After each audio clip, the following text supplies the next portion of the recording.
मोदी जी कभी आए हैं रवीश कुमार को इंटरव्यू देने के लिए? क्योंकि रवीश कुमार के टीवी शो में टेलीप्रॉम्प्टर नहीं चलता है, वहाँ टेलीप्रॉम्प्टर नहीं चलता और वहाँ ये नहीं पूछा जाता कि आम काट के खाएं या चूस के खाएं। आपके पिताजी मोदी जी के साथ झंडा उठा रहे थे क्या जब मोदी जी बांग्लादेश की लड़ाई लड़ रहे थे, या आपके दादाजी साथ में थे?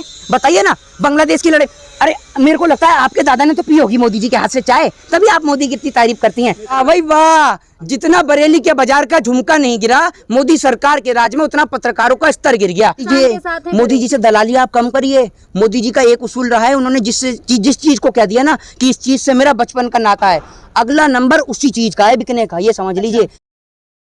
मुझे बताइए मोदी जी भी तो इंटरव्यू कैसे देते हैं? मोदी जी कभी आए हैं रवीश कुमार को इंटरव्यू देने के लिए? क्योंकि रवीश कुमार के टीवी शो में टेलीप्रॉम्प्टर नहीं चलता है, वहाँ टेलीप्रॉम्प्टर नहीं चलता और वहाँ ये नहीं पूछा जाता कि आम काट के खाएं या चूस के खाएं, वहाँ ये पूछा जाता है देश की इकोनॉमी क्यों खराब है, देश की अर्थव्यवस्था क्यों खराब है, कश्मीर के अंदर कश्मीर के लोगों का खून क्यों बह रहा है, देश में हिंदू और मुसलमान क्यों हो रहा है।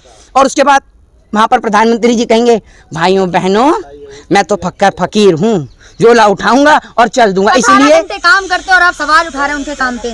18 घंटे काम करते हैं, आपने देखा है 18 घंटे? आप सेक्रेटरी, अरे आप सेक्रेटरी हैं, मोदी जी खुद कहते हैं 18 घंटे काम करते हैं। मोदी जी की सारी बात पे यकीन करती हैं आप? प्रधानमंत्री हैं, सारी बात पे यकीन करती हैं? अरे तो प्रधानमंत्री हैं तो सारी बात पे यकीन करती हैं। प्रधानमंत्री झूठ तो नहीं कहेंगे ना? अगर प्रधानमंत्री का इतना ही पक्ष ले रही हैं तो दे दीजिए 15-15 लाख रुपए, 15 लाख रुपए, 5 लाख कमीशन खा जाइए, 10 लाख दे दीजिए।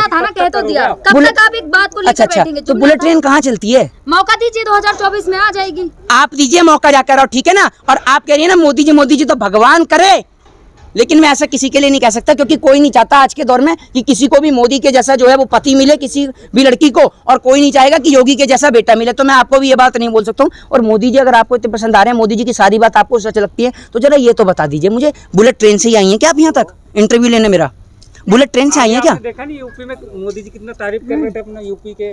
मैं क्या बोल रहा हूँ, मैं आपसे क्या बोल रहा हूँ। हाँ, नंबर 1 है यूपी विकास की राह में। विकास की राह में नंबर 1 मोदी जी ने खुद कहा है लखनऊ में। यार मोदी जी सारी बात सच कहते हैं क्या, ये बता दीजिए मुझे। प्रधानमंत्री है तो झूठ नहीं कहते। अरे भैया प्रधानमंत्री हैं तो सच बोलेंगे, संविधान की शपथ लेकर झूठ तो नहीं कहेंगे ना? तो मोदी जी, आपके पिताजी मोदी जी के साथ झंडा उठा रहे थे क्या जब मोदी जी बांग्लादेश की लड़ाई लड़ रहे थे, या आपके दादाजी साथ में थे? बताइए ना, बांग्लादेश की लड़ाई। अरे मेरे को लगता है आपके दादा ने तो पी होगी मोदी जी के हाथ से चाय, तभी आप मोदी की इतनी तारीफ करती हैं। आपके दादा ने भीख दी थी मोदी जी को, क्योंकि मोदी जी तो कहते हैं मैंने 35 साल भीख मांगी, चाय भी बेची और वहाँ बांग्लादेश की लड़ाई भी लड़ी है।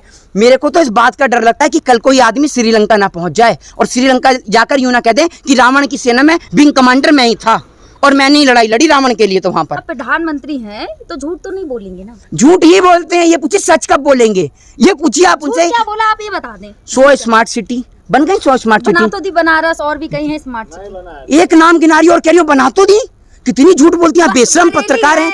बरेली है, लखनऊ है, बनारस है। बरेली स्मार्ट सिटी है? हाँ, बरेली स्मार्ट सिटी है। आपने देखा नहीं बोर्ड लगे? वाह भाई वाह, जितना बरेली के बाजार का झुमका नहीं गिरा मोदी सरकार के राज में, उतना पत्रकारों का स्तर गिर गया। वाह भाई वाह, बरेली स्मार्ट सिटी है, मेरे को तो आज पता चल रहा है। नहीं देखे आपने पोस्टर पे? तो स्मार्ट सिटी मैं क्या बोल रहा हूँ, पोस्टर से आपको आराम पड़ेगा। पोस्टर पे एक बात बताइए, पोस्टर पे ना एक काम करता हूँ, कल से घर में रोटी मत खाइएगा, एक पोस्टर आपके घर में छपवा के भेज देता हूँ, उस पर 56 भोग की फोटो होगी। पोस्टर को देख देख के पेट भरते रहिए अपना। पूछो तो ऐसी बात कर रहे हैं, ऐसी बात कर रहे हैं, ऐसी बात क्या कर रहे हैं?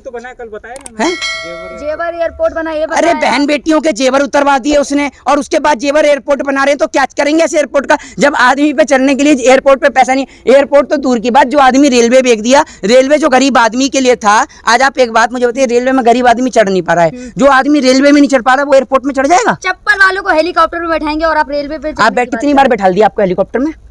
अब बनने दीजिए। क्या? अरे आपको कितनी बार बिठा दिया? एयरपोर्ट तो बनने दीजिए, 1 लाख युवाओं को रोजगार मिलेगा वहाँ का है। अरे मैं क्या बोल रहा हूँ, आपको कितनी बार बिठा दिया एयरपोर्ट में? आपसे सवाल पूछ रहे हैं, हम ही पे सवाल। आप ही ने कहा है ना हवाई चप्पल वाले को हवाई यात्रा कराएंगे। खुद कहा है ना ये, मोदी जी ने खुद कहा है ना। मोदी जी ने कही, कब कितने साल पहले कही थी मोदी जी ने? जब जेवर इंटरनेशनल एयरपोर्ट, हाँ तब कही। ठीक है, तो मेरे ख्याल से 1-1.5-2 साल तो हो ही गए होंगे, ज्यादा ही हो गए हैं। तो आपके घर से कोई, आपके पिताजी, आपकी माताजी, कोई दादी जी, 2-4-5 सदस्य तो विदेश का दौरा करके आ गए होंगे फ्री में। करिए नहीं करिए? बना कहा है, बनने तो दीजिए। वो झूठा आदमी है, उसके चक्कर में रहेंगी तो अपना घर भी नीलाम करवा लेंगी, ठीक है ना। वो मुंगेरी लाल के हसीन सपने भी क्या आते होंगे, जो नरेंद्र मोदी के हसीन सपने हैं। शेख सिल्ली एक तरफ और नरेंद्र मोदी एक तरफ, ठीक है ना। दूरदृष्टि 25 साल तक का अगले 25 साल का 25 साल तक आदमी जिंदा रह रहा है आज के टाइम में। तो सरकार तो रहेगी सरकार तो रहेगी ना, सरकार रहेगी। बीजेपी तो चोरों की पार्टी है और आप ही चोर की पार्टी के पत्रकार हैं। सवाल पूछ रहे हैं बीजेपी के जो अच्छे काम है तो आप कह रहे हैं चोरों की पार्टी से। बीजेपी के 4 अच्छे काम गिनाइए मुझे आप खड़े होकर। Statue of unity, statue of unity आपके घर के सामने बनवा दूं, पेट भर जाएगा आपका। अब देखिए ना कॉरिडोर। अरे स्टैचू ऑफ यूनिटी से कितने लोगों को रोटी मिल रही है? कॉरिडोर बनवाया बनारस का, कॉरिडोर से कितने लोगों का पेट भर रहा है? बनवाया तो ना 4 अच्छे काम। अरे मैं क्या पूछ रहा हूँ आपसे, ये अच्छे काम है? अच्छे काम एक सरकार के अच्छे काम ये होते हैं कि इतने लोगों को रोजगार दिया, इतने लोगों का पेट भरा, ठीक है ना, इतने लोगों को व्यवसाय दिया, इतना क्राइम रेट कम हुआ, ये सरकार के अच्छे काम होते हैं, ठीक है। ये अच्छे काम दलाली के होते हैं, दलालगिरी बंद करो, ठीक है ना। लोन दे रहे हैं लोगों को। आपने लिया क्या 2-4-5 करोड़ का लोन? अभी नहीं लिया है तो ले लीजिए मोदी जी के राज में। या किसान की जो फसल है उसकी खेती जमा हो जाती है, उसका खेत जमा हो जाता है, अगर वो जगह टाइम पे जाकर ना वहां पर वो जो उसकी वो होती है लोन की राशि वो ना चुकाए ना तो उसकी खेती फसल जब्त कर लेते हैं ये लोग, ठीक है। और विजय माल्या जैसों को पकड़ने की इनकी औकात नहीं है और बात कर रहे हैं मुद्रा लोन देंगे। ये पागल मोदी जी अपनी जेब से दे रहे हैं मुद्रा लोन, है पागल बना रहे हैं पूरे देश का। मुद्रा लोन तो ऐसे दे रहे हैं, वापस नहीं लेंगे मुद्रा लोन। आज से पहले देश में लोन नहीं मिला करता था, आप हर चीज की ऐसी तारीफ करती हैं जैसे पता नहीं कि सोने के बिस्किट फ्री में बांट रहे हैं। आपने तो कहा ना रामदेव जी तो और बड़े वाले ठग हैं। कौन है रामदेव जी? रामदेव जी डिप्टी कमिश्नर हैं। अरे रामदेव जी डिप्टी कमिश्नर लगे देश के गृह मंत्री, क्या है रामदेव? है कौन है योग गुरु? मैं नहीं जानता रामदेव को। कौन है बाबा रामदेव?